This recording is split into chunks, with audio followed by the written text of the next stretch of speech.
You're listening to the Meet the Farmers podcast with me, your host, Ben Eagle. Please remember to subscribe to the show wherever you are listening.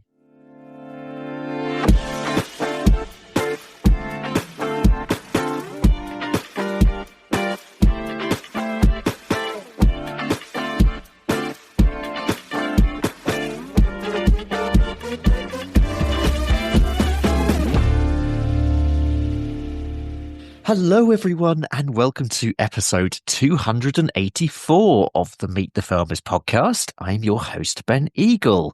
Now, with inheritance tax seemingly permanently in the farming and the general news at the moment, we're taking a deep dive into the topic today. The newly formed Succession Alliance has come together to help farming families on their succession journey. There's lots of you doing that at the moment. And today we'll be discovering what this new organisation is and who's in it, what they're aiming to achieve. And we'll also talk about succession in general terms and give you some ideas for how you can begin conversations in your family, or if the conversations are already going on, what you can do as a next stage. I am joined by Amy Fry and Andy Guy, who are both succession experts working within the Succession Alliance. That also has a really nice ring to it, Amy Fry and Andy Guy. Welcome to you both. Thanks for coming on. Thanks, Ben. Thank you. To kick us off, do you want to briefly introduce yourselves? Amy, can you start, please? Yeah, sure. So I'm a rural business coaching facilitator working in rural communities, and I support businesses and families predominantly to navigate transition, essentially, manage change and growth. And more recently, I kind of tailored my expertise to be able to facilitate family businesses to discuss and meet and approach succession in a structured, more processed way. And Andy? Yeah, so I'm a sustainable food and farming consultant, an independent consultant working for myself. I've had a long history in farming, and a little bit like Amy, I guess, I've come to this through necessity, I think. I've been working with families, trying to help them build sustainability into their businesses. And I've discovered more recently, really since COVID, I think, a number of farmers that actually don't have a problem with the practical sustainability activities that they're doing on the farm. The biggest risk to the sustainability of their business is that succession, where they're not discussing it, not dealing with it early enough. So I sort of bumbled my way through a couple of clients with that and helped them. So I better get properly trained to do this because this is important. So I did that. And now it's forming part of the portfolio of things that I offer. So the Succession Alliance, there's a number of you involved in this, but Andy, tell us briefly about it and why you decided to form it. So this came about late last year, autumn last year. There's a number of people like Amy and I working independently across the country, helping families deal with this challenge. And it seemed obvious to some of us that actually we could do a whole lot more if we came together. As the name suggests, we're a loose alliance. We're not an individual company. We're an alliance of people. We're all fully qualified and trained and experienced in delivering this kind of support work. And we've come together because we wanted to do a little bit of CPD for ourselves. We can learn from each other and our own experiences. A little bit of support maybe too, because it can be quite emotional and high pressure for the facilitators. And then we're going to offer some resources and support to families. Maybe don't need a facilitator, but just need some guidance. So we'll be doing that in time as well. But that's not quite ready for the full launch yet. But we anticipate there'll be some workshops and there'll be a regular blog and things like that might help some families. Okay. Who are the key sort of people involved? I mean, are you in different parts of the country? Do you have different specialisms? How does that work? Well, there's 10 or 11 of us all together in the alliance. Not all of us practicing facilitators. So we've got some people in here who are, there's Matt Lobley, an academic in this area, a real specialist in this kind of thing. 3/4 of us, I guess, are all practicing professionals, and we're stretching right from the very south coast down in Exeter up to the borders in Scotland. So we've got coverage across the whole country. And I think that was important for us as well, because I'm very aware that each individual family might have a preference for something in particular. They might want somebody who's local to help them. They might actually prefer somebody who's not local to help them. Yeah. Maybe you need somebody who's got dairy experience and perhaps prefer a woman or a man. So we've got a range of people now all come together, and we'll be able to tailor the service directly to what the customer needs. Let's talk about succession generally. Amy, what's the difference between succession and inheritance? Because I think this is perhaps something to reflect on first. Yeah, and that's a really good question, because the two regularly get quite conflated. And of course, that really risks then overlooking the most of the pressing of challenges that come out of that face families.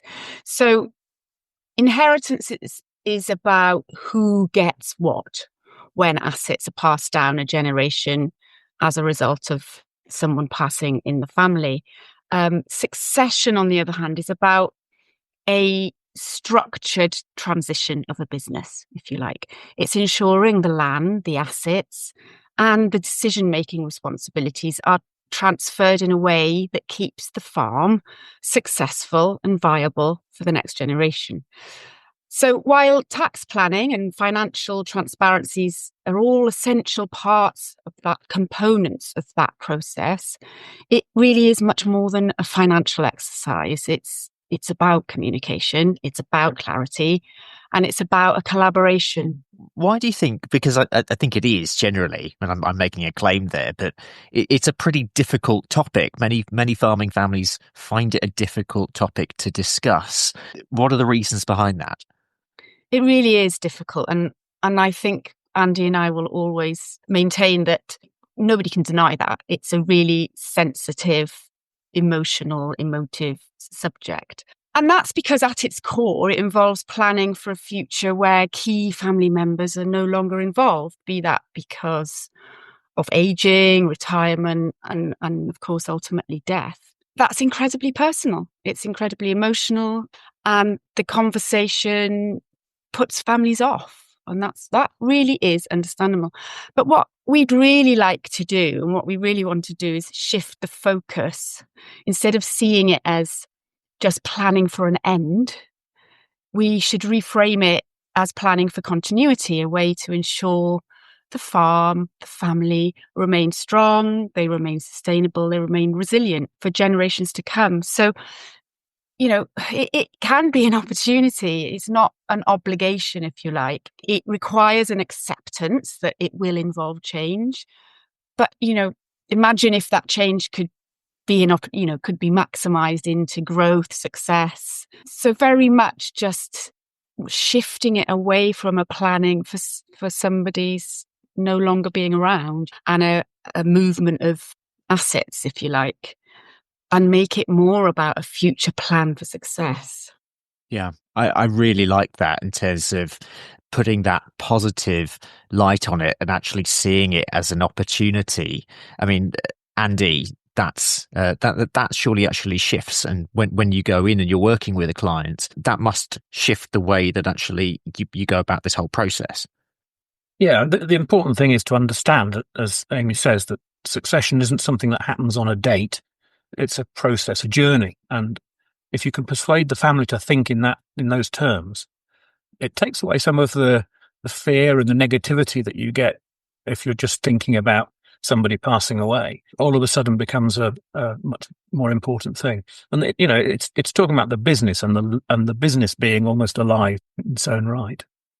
What are some of the mistakes that families make when it comes to succession? I mean, one that springs to mind, I suppose, which is the classic one, is that they just haven't started, which is putting it perhaps a bit glibly. But what should families be looking out for? Yeah, I think you're right, Ben. The worst mistake is not starting the conversation. The next one, I think, is the sort of classic stereotypical situation where the patriarch or matriarch are assuming that the eldest son is going to take it all on. And, maybe the eldest son wants to be a racing driver or a rock star, doesn't want to be a farmer at all. But you haven't had, until you have that conversation, you don't really get all of those little nuances out into the open. Making assumptions that you know what everybody else wants is the number 2 mistake after not having a conversation in the first place. Yeah, and I imagine when you're both working with clients, actually getting to understand those individuals, their wants, their needs, their sort of, I suppose, humanity in many ways, who they are as human beings, that must be a big part of it.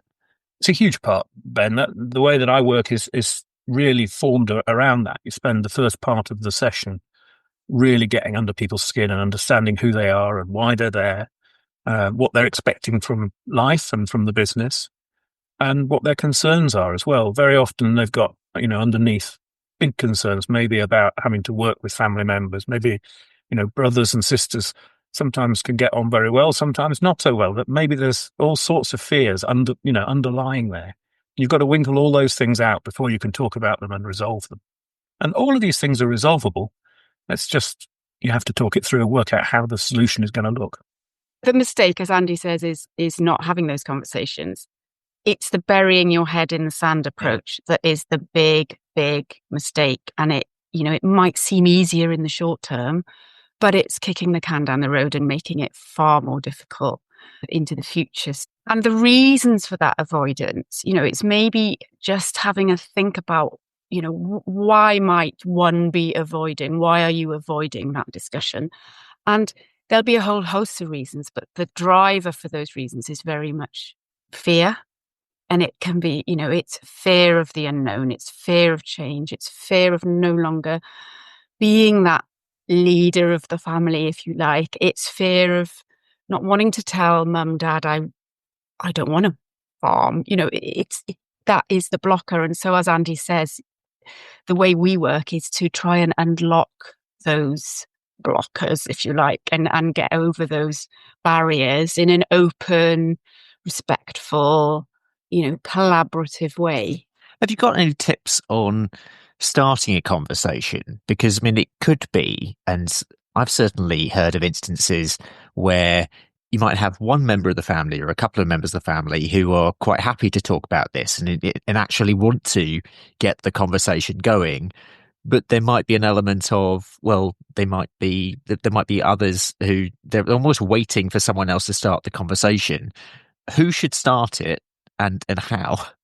There's no one size fits all. So it's not necessarily a who, but the how is very much about ensuring that it's not a one-sided conversation. It's getting everybody involved.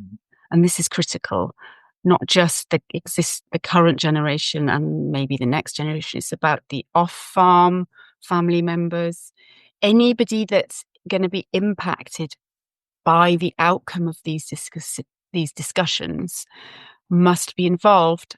And those conversations must be open, they must be honest, and they must be respectful. But it's very much about understanding everybody's perspective. So think of it as a conversation about what everybody's wants and visions and desires are for their futures. And it's not about making decisions there and then. Don't be going into this thinking we've got to get it all sorted out after one conversation. It's an ongoing process, like Andy said.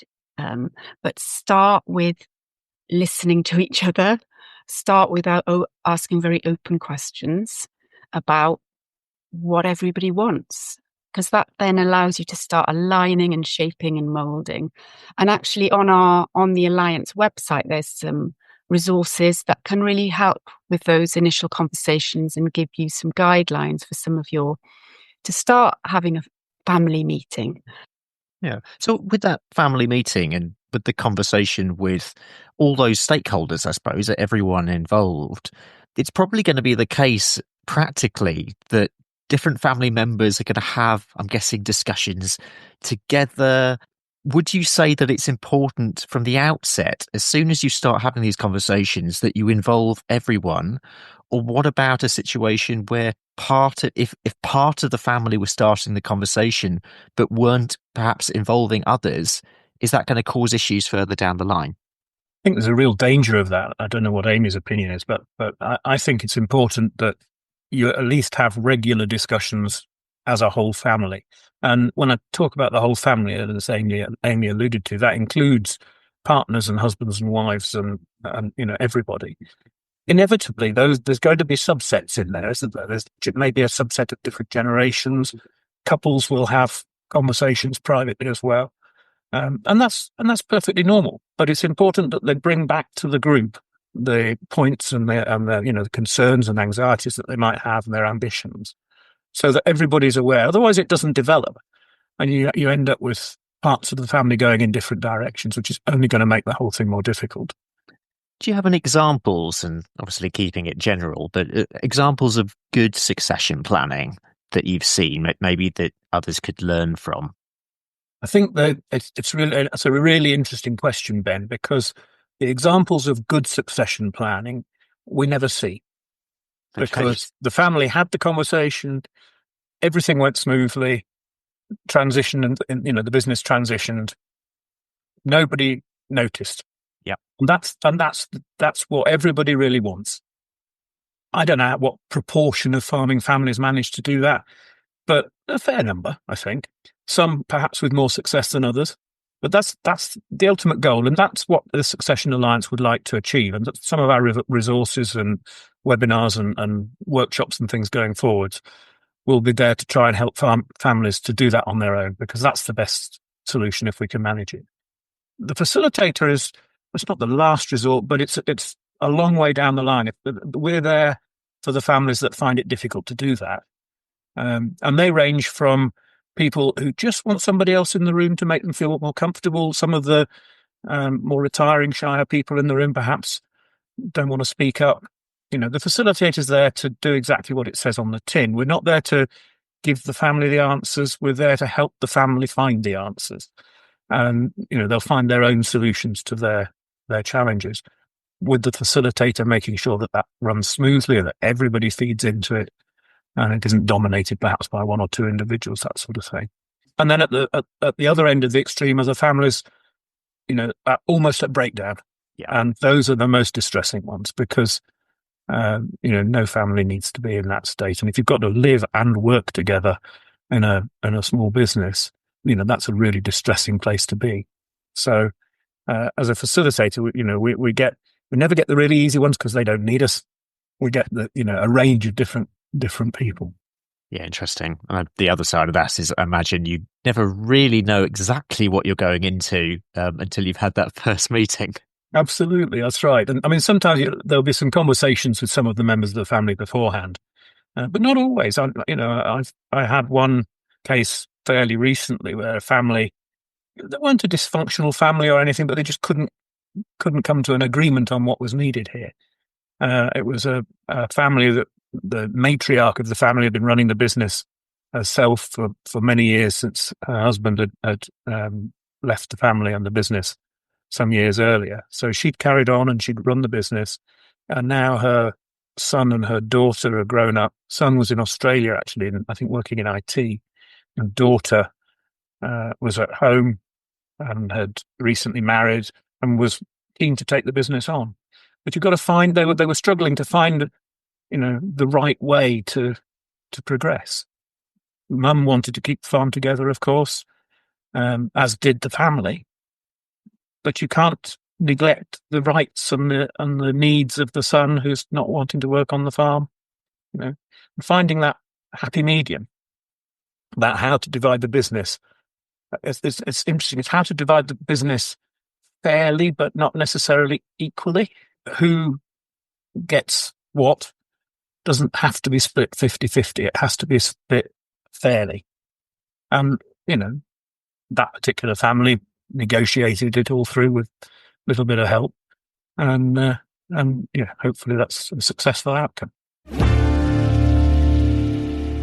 Let's talk about some practical steps. So let's imagine that our family has come to a decision that they want to start having this conversation. They've agreed to meet and begin talking about this.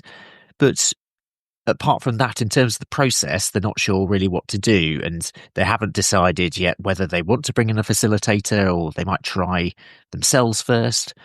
What would you say are the first steps that this family should take on their succession journey. Amy, do you want to start on that? So I would very much recommend that there is one person that is inviting everybody to come along, agree an agenda. So there's some clear, and I know this sounds a bit corporate, but even if that's a simple set of objectives that you want to get out of the session. So what wants to be discussed, and a set of kind of rules around what is allowed to be discussed, if that makes sense. So It's about a safe space to be open, to be very transparent, clear. And I would always invite them to give each other space to talk. So one person talking at a time, having very simple rules around how that meeting is run. It can really avoid it turning into a kind of unstructured session.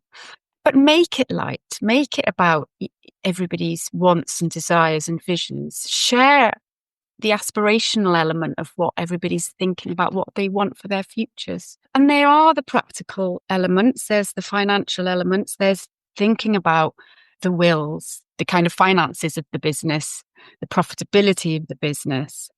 There's who's living where. Those are the practical sides that actually in time, the relevant farm service can come in and support. So your accountants, your lawyers, your solicitors and the likes. But right before that, it's that open session about what everybody wants. And then agreeing a timeline to how you piece that together. And then once that's in place, an agreement, and how you do that, whether that's something that's written down. I know there's some that refer to a family charter. That's something then, if done well, can be reviewed every year. It can be revisited. It can feed into how the business evolves and diversifies and tackles sustainability. And it becomes this fundamental platform to be able to really move forward. But the starting is the challenge. And I know it sounds like it's simple, but bringing everybody together and having a conversation where you listen to each other and you allow everybody to speak, what do you want, is a great start.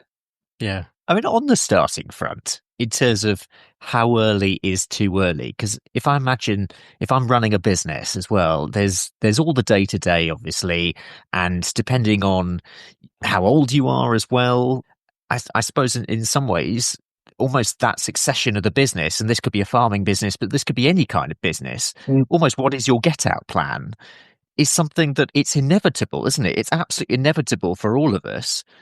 But actually, we don't always think about that end game. So linking that to the question of how early is too early, or is it never too early? Andy, what are your thoughts on that? Never too early is a difficult one to say. I think early is important, but it's not something you can discuss with your children when they're, 10 years old or something. They have to have an idea about where they're going. But it could be as early as 16 or 17 when people are starting to formulate their career plans and their expectations. The important thing I think here is that if you start early like that, you can tune it and change it and revisit it as life goes on. And life, there are major events in everybody's life which changes directions for them.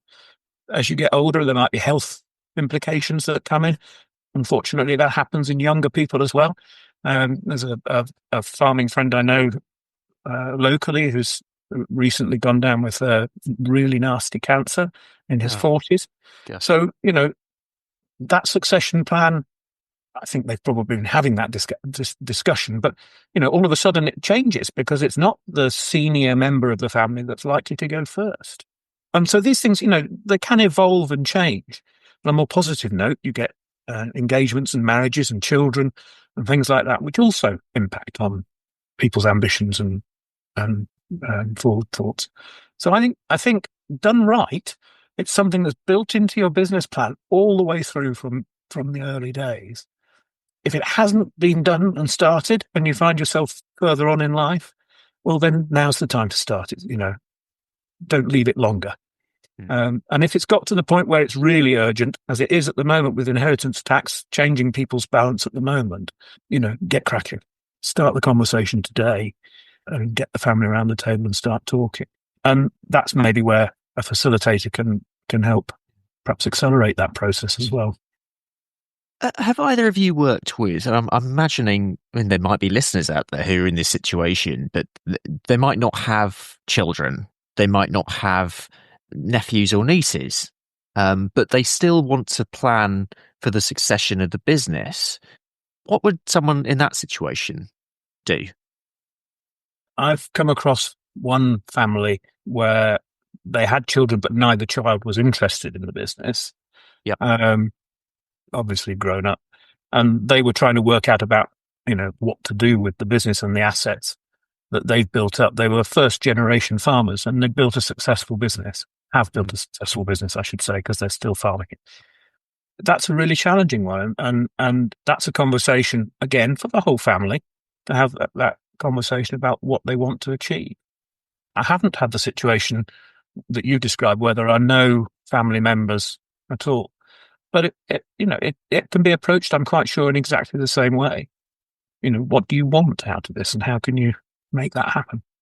Or the question very much is, how do you want to come out of this? How do you want the business to unwind or carry on? So it still requires the conversation and the thought and the reflection, just like any business. I often talk about, succession planning is a key component of running a business.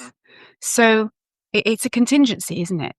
It's a contingency for continuation to keep the business running, keep it profitable. Or you may decide that the business doesn't carry on, but you still need a plan to do that, to unwind that. And I have worked with a family who had decided that they're coming out of farming because there wasn't the next generation to take it over. And the conversations were equally as complex and challenging because actually, though that current generation did have different ideas about how they come out of it, how they sell it, whether it gets sold or whether it gets leased, so it's still vitally important. It's still it needs some proactivity to be able to keep running the business without that fret of, well, what happens afterwards? Once you have a plan and you know what's going to happen, the relief and the freedom that gives, I've seen it in clients, it's incredibly powerful, and it allows you to then focus on doing the day job with some direction and an idea of what that looks like in years to come. Andy, you mentioned the word fairness earlier, and I want to pause on that because if we imagine there's a situation where maybe mum and dad are running the business, there's one child who is interested in taking it on, they're taking on the farming business. There might be two other siblings, let's say, who have off-farm interests and don't really have. They want the farm to stay in the family. Perhaps maybe one of them doesn't want them. One of them's happy to sell. In a situation like that, where you have different interests, how do you balance the fairness with, and this is important, I think, the financial viability of the business as a whole when passing it on? So we're thinking of business continuity here and ensuring that there isn't a massive shock, but also some sort of fairness in the succession process. Every family and every situation is different, isn't it? And that is one of the big challenges, I think, that you've described for a family. A lot of farming families have got everything invested in the farm and maybe don't even have pensions outside of the farm. In a lot of cases, that would be the case. So finding the fairest solution is a real challenge because the business has to remain viable. And for a lot of family farms, we've had lots of discussions over the impact of inheritance tax recently. If you start lopping off a third of the farm, all of a sudden it perhaps isn't viable as a business. So you've got to weigh those things up. The bigger the farm, possibly the easier it is to divide things out. There may be cottages and houses and things that, maybe have less impact on the running of the business. But you've got to find what's right for that family and that business. And that's about having conversations and about everybody in the room having a kind of realistic view of what's possible. We always talk, as in our roles, Andy and I, about fairness doesn't mean equal. Mm. It's rarely going to mean equal, but fairness is what we strive for. And I heard a lovely quote recently, actually, from a very well-known facilitator, is that fair is when you can talk about money without getting mad, without anybody falling out. Yeah. And that's so it unfortunately it is very often the kind of catalyst to conflict and to this whole avoidance piece, not wanting to tackle the conversations.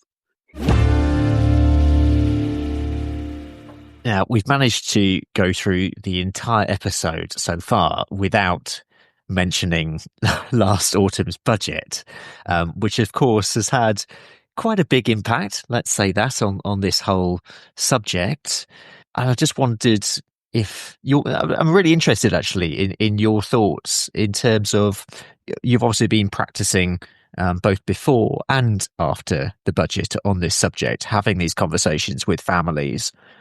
Do you think something has changed, or is it actually the issues have always been there and actually you've still got to deal with them in the same way? I'm guessing it's added some sort of urgency on for some families, some businesses, probably quite a lot of businesses, again, I'm guessing. But yeah, is there any real difference? What impact has the budget had? I think the urgency is the thing that's it's really done, and in some ways, rather sort of sickeningly, I suppose.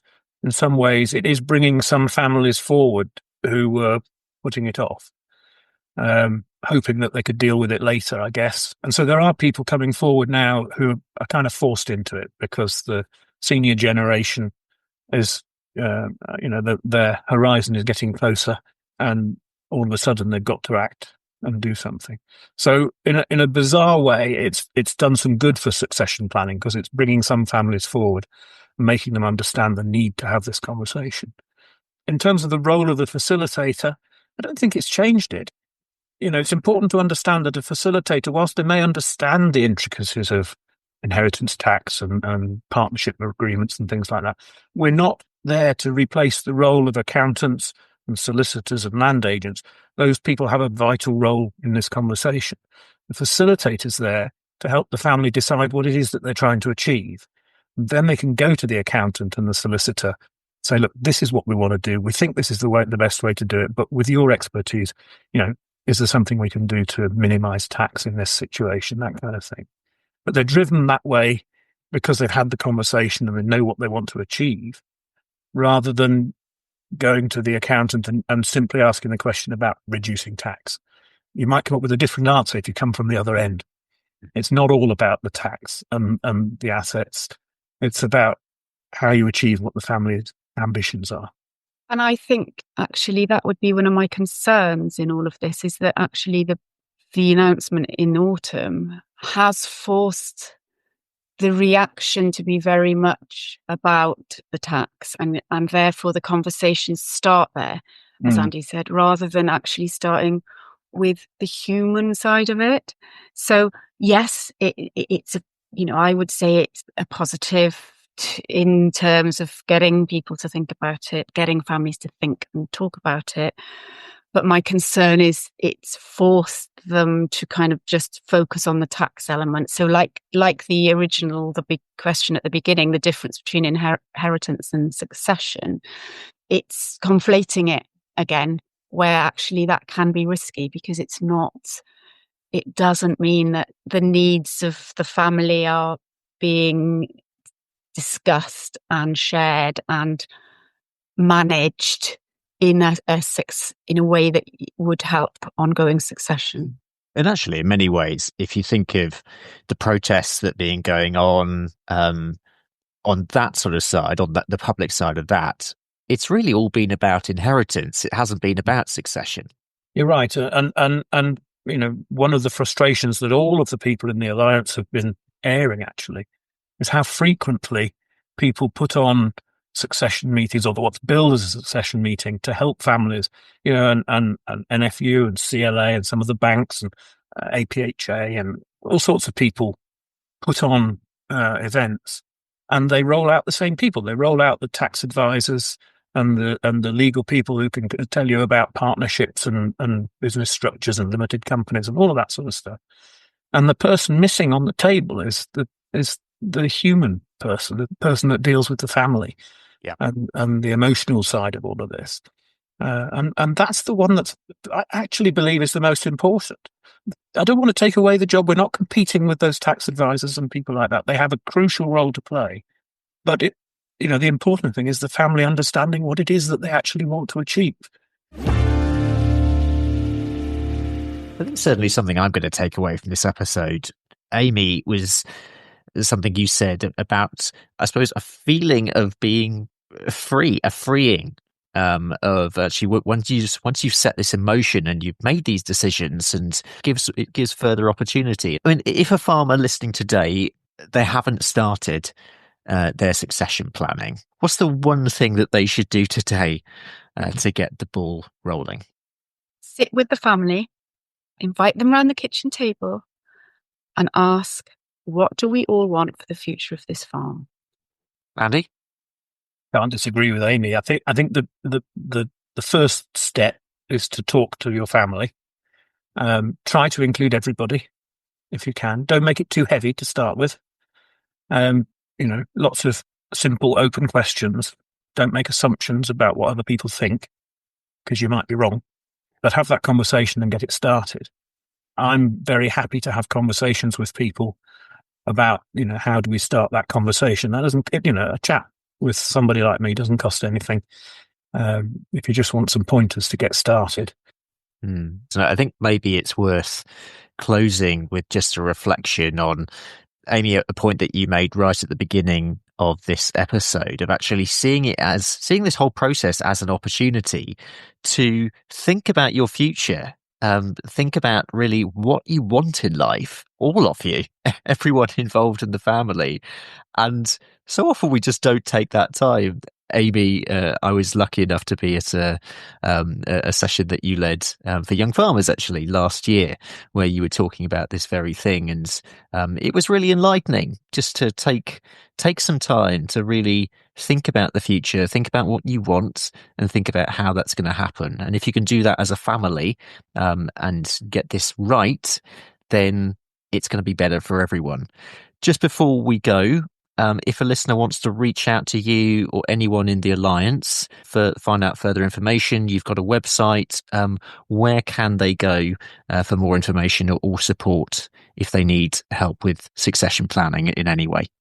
Visit our website on www.successionalliance.com, and it's all there. There's a directory of all of us experts on there, so you can contact us individually. There's also a number of resources on that website, including the guide to holding your first family meeting. And in due course, we'll be sharing more details about further events like workshops that we're going to put on to be able to support this process.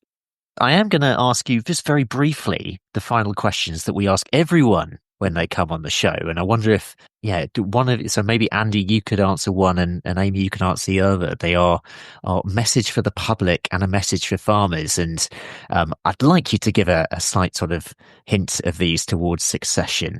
Message for the public, perhaps. Andy, do you want to do that one?